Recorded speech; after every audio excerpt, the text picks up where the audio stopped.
Thanks god আমার গাড়ির কিছু হয় না। রাস্তার পাশে দাঁড়িয়ে কেউ এভাবে ঝালমুড়ি বিক্রি করে? আমার গাড়ির যদি কিছু হয়ে যেত, তোদের মতো ছোট লোকদের শরীরের রক্ত মাংস বিক্রি করে তো আমার একটা গাড়ির চাকার দাম হবে না।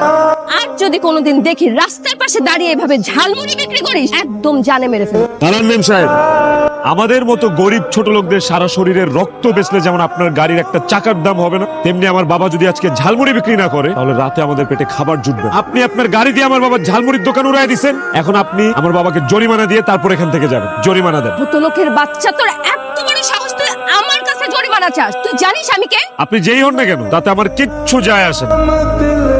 আপনি আমার বাবার ঝালমুড়ির দোকান ভেঙে দিয়েছেন, তার জরিমানা বাবদ আপনাকে ৫,০০০ টাকা দিতে হবে। ঝালমুড়ির দোকান ভেঙেছি, বেশ করেছি। আর একটা কথা বললে একদম গুলি করে মারবো। না না, আমার কোন টাকা পয়সা লাগবে না। আমি আমার পোলারে আপনার কাছে ক্ষমা চাইতেছি। আমার পোলারে তুমি ক্ষমা করে দাও না। সর সামনে থেকে, তোর শরীর থেকে বিশ্রী গন্ধ আসতেছে। এত বড় সাহস তুই আমার বাবার গায়ে হাত তুললি? মেয়ে মানুষ দেখে আজকে তোরে ছেড়ে দিলাম। যে হাত দিয়ে আমার বাবার গায়ে হাত তুলছিস, এই হাত আজকে আমি ভাইয়া ফেলতাম। আমার বাবার শরীরে ঘামের গন্ধ না, পরিশ্রমের গন্ধ। ওদের মতো গরিবদের রক্ত চুষে খাওয়া বড় লোকের মেয়েরা কোনোদিনও বুঝবে না। তোকে আমি আবার বলতেছি, আমার বাবার দোকান ভাঙছস, সেই জন্য তুই এক্ষণ এইখানে দাঁড়ায় জরিমানা দিয়ে যাবি, নাহলে কিন্তু খুব খারাপ হবে। কি ব্যাপার? আমার ফোন আমার হাত থেকে কেড়ে নিলি কেন? ভেঙে ফেলবো মোবাইল, সেই জন্য।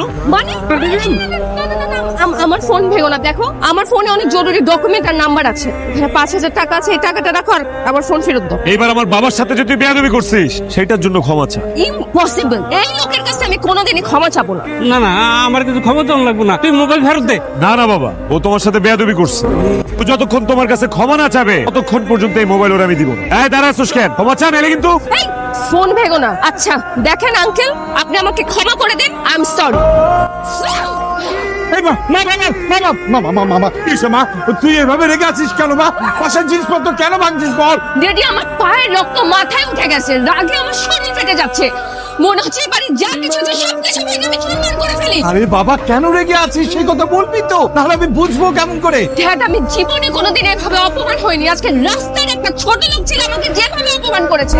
কি এই রহমান চৌধুরী মেয়েকে অপমান করেছে? শুধু অপমান না ড্যাড, ওই হারামির বাচ্চা আমার গায়ে হাত পর্যন্ত তুলেছে। কি বললি তুই? তোর গায়ে হাত তুলছে? আরে তোর কথা শুনে এখন তো আমার পায়ের রক্ত মাথায় উঠে